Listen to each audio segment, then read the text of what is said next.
ایک public support چاہیے وہ ملے. اچھا اب وہ کرنے کے لیے مولانا فضل الرحمان جیسے لوگ جو ہیں وہ کرشل بہت ضروری ہے. اس لیے ان کی جو اپنی رنجشیں ہیں, ان کے گریونسز ہیں, مولانا صاحب کے بہت سارے گریونسز ہیں, وہ جینون بھی ہیں. اور وہ یہ بھی کہہ رہے تھے کہ ابھی تک وہ کلیئر نہیں ہے کہ عید کے بعد وہ پاکستان تحریک انصاف کے ساتھ جو ہے وہ احتجاج میں جائیں گے نہیں جائیں گے. انہوں نے کہا کہ انہوں نے اپنی ایک جنرل کاؤنسل کی میٹنگ بلائی ہے, اس کے بعد ہوگا. تو معاملات ابھی آگے چلنے ہیں. یہ وہ موقع ہے کہ مولانا صاحب کو سرکار کو انگیج کرنے کی ضرورت ہے, پازیٹیولی انگیج کرنے کی ضرورت ہے, صرف اپنے جو سیاسی مفادات ہیں اس کے لیے نہیں, بلکہ یہ جو معاملہ ہے جو ایگزسٹینشل ایشو ہے اس کے لیے مولانا صاحب کی جو آواز ہے وہ بہت زیادہ اہم ہے. اور جتنا عرصہ وہ آواز جو ہے وہ اس کی گونج ہمیں ہماری پالیسی میں نظر نہیں آئے گی, اتنا زیادہ ہمیں اس پالیسی کو ایگزیکیوٹ کرنے میں مشکل ہوگی. تو ایک تو یہ بہت امپورٹنٹ بات ہے. دوسری بات یہ کہ دیکھیں جہاں تک پاکستان تحریک انصاف کا تعلق ہے, میرے خیال میں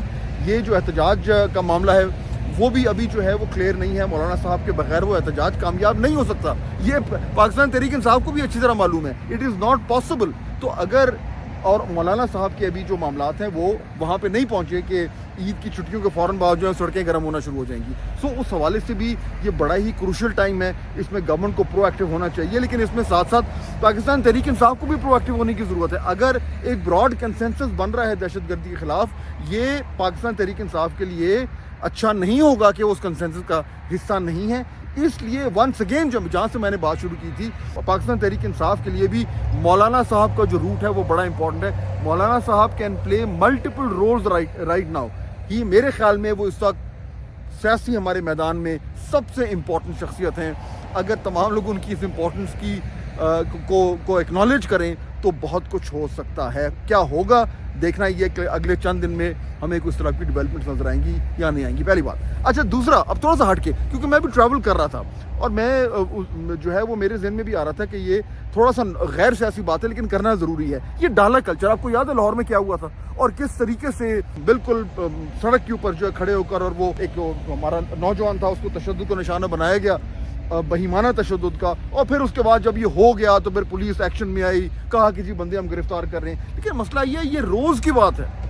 وہ تو ایک ایشو تھا, وہ ہمارے اس میں ٹیلی ویژن پہ آ گیا, کیمروں میں نے اس کو جو ہے اس کی عکس بندی کر لی اور وہ ڈیجیٹل میڈیا پر آ گیا تو پولیس ایکشن میں آ گیا. اچھا پہلی بات پولیس ایکشن پہ آئی, اس کے بعد ہوا کیا؟ ڈز اینی بڈی نو کہ وہ لوگ جو دھرے گئے تھے, وہ پکڑے گئے تھے, ان کا کیا ہوا؟ وہ جو کمپنی تھی اس کا کیا ہوا؟ ہوتا یہی ہے, ایک دم ابال آتا ہے, چیز میڈیا پہ آتی ہے, شور مچتا ہے, انتظامیہ حرکت میں آ جاتی ہے, اور اس کے بعد جب تھوڑا سا ایشو ہٹتا ہے تو وہ پیچھے بند دروازوں کے پیچھے جو بھی کارروائی ہوتی ہے وہ ہو جاتی ہے اور معاملہ جو ہے وہ ختم ہو جاتا ہے till something like that happens again. تو یہ جو ڈالا کلچر ہے یہ it is reflection of our entitlement. ہمارے یہاں جو انٹائٹلمنٹ سوسائٹی میں ہر بندہ جی وی آئی پی ہے, وہ جانتا نہیں میں کون ہوں. موٹر پہ دیکھیں گاڑیاں جا رہی ہوتی ہیں, آپ مجھے بتائیں کہ بھائی اگر آپ وی آئی پی ہیں اور آپ اسلام آباد اور لاہور کے درمیان ٹریول کر رہے ہیں تو آپ نے 3 گاڑیاں ساتھ لے کے کیوں چلنی ہیں؟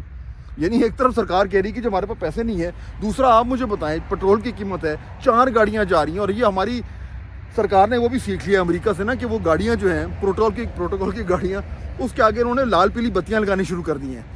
یہ فلموں میں جو ایف بی آئی کی گاڑیاں ہوتی ہیں, تو میرے خیال میں کسی کو برائٹ آئیڈیا آیا سرکار کا کہ جی اس سے جو ہے وہ بڑا زبردست ہمارا جو ہے وہ ایک لک آئے گی, تو انہوں نے وہ بھی کر دیا. وہ ایک لال پیلی بتیوں والی گاڑی ہوتی ہے, پیچھے 3 گاڑیاں ڈالے جا رہے ہوتے ہیں, بیچ میں جو ہے وہ کوئی وی آئی پی صاحب بیٹھے ہوتے ہیں. یعنی امیجن کہ کتنا زیادہ, باقی تو آپ چیزیں چھوڑ دیں, سرکار کا خرچہ کتنا ہو رہا ہے, اور اتنے چھوٹے موٹے ہر سائز کے وی آئی پیز کتنے ہیں پاکستان میں. یعنی ہر دن جو ہے آپ کو کوئی سڑکوں پہ, شہروں کی سڑکوں پہ, ہائی ویز پہ جو ہے کو 6 8 10 تو اس طرح کے آپ کو قافلے نظر آتے ہیں. تو کسی پہ وہ سائرن بج رہا ہوتا ہے, کسی پہ نہیں ہوتا. یہ جو ڈالا کلچر ہے, دا کلچر آف امپیونٹی, کہ میں اگر کوئی میرے پاس کوئی ایسا عہدہ ہے یا میرے پاس کوئی اس طرح کا اختیار ہے تو میں دندناتا پھروں گا اور میں قانون سے بالاتر ہوں. جو گورنمنٹ آتی ہے بڑی بڑی باتیں کرتی ہے, ہم یہ کر دیں گے, ہم وہ کر دیں گے, فلانا کر دیں گے. رول آف لا جو ہے وہ تو کلیشے بن گئی بھائی. وہ باقی جو رول آف لا, اور آپ نے لمبی چوڑی جو اصلاحات کرنی ہے, اور آپ نے جو کرمنل جسٹس سسٹم کو ٹھیک کرنا ہے, اور آپ نے عدالتوں کو ٹھیک کرنا ہے, چلو یہ تو لمبی کام ہے. یہ جو ایک وی آئی پی ڈالا کلچر ہے جہاں پہ روزانہ کی بنیاد پر جو ہے وہ عام شہریوں کو جو ہے وہ ٹیررائز کیا جاتا ہے اور ایک سینس آف انٹائٹلمنٹ جو ہے وہ ڈنکے کی چوٹ پر آپ لے کر چلتے ہیں, اس کو تو بند کرا سکتے ہیں آپ. ادھر نکلوائیں نا کہ لسٹیں کس کس کو جو ہے وہ یہ پروٹوکالز الاؤڈ ہے اور کیوں الاؤڈ ہے, مطلب کیا اس کی دیکھیں نا. کوئی اگر جینوئنلی کسی کو اگر سیکیورٹی تھریٹ ہے تو اس کو بالکل ملنی چاہیے سیکیورٹی, لیکن ہر چھوٹا موٹا جو ہے وہ وی آئی پی اٹھ کے کھڑا ہو کے کہتا ہے جی مجھے بھی دے دیں, فلانا بھی دے دیں, یہ پولیس اسکارٹ بھی دے دیں, رینجرز بھی دے دیں. یہ یعنی اس کے اوپر سرکار کے, بیکاز اس کا امیڈیٹ امپیکٹ آپ کو ہوگا, لوگوں کو نظر آئے کہ بھائی یہاں پہ جب سڑکوں پہ جو ہے وہ ایوری بڈی از ایکول, یہ نہیں کہ کسی کے پاس 4 گاڑی ہیں تو وہ جو مرضی چاہے کرے. تو یہ ایک دیرینہ مسئلہ ہے پاکستان کا اور یہ ختم نہیں ہو رہا کیونکہ, اور یہ اتنا لو ہینگنگ فروٹ ہے, یعنی کوئی گورنمنٹ چاہے فوراً کر سکتی ہے, لیکن کیوں؟ کیونکہ خود بھی جو ہے وہ انجوائے کرنا ہے. تو بہرحال یہ دو ایسے چیزیں جو میرے ذہن میں آج صبح سے گھوم رہی تھی, میں نے کہا میں آپ کے ساتھ شیئر کر لوں. ختم کرنے سے پہلے میں آپ کو دکھانا چاہ رہا ہوں یہ خوبصورتی. میں زیادہ سے بولوں گا نہیں کیونکہ آپ کو خود ہی آپ دیکھیے کہ یہ when you are in nature تو how beautiful it is. گریننگ of Pakistan, سبزہ. میں پہلے بھی کہہ رہا تھا کہ ہمارا ملک اتنا خوبصورت ہے, اتنا خوبصورت ہے, and I am standing in the heart of Punjab. اور یہ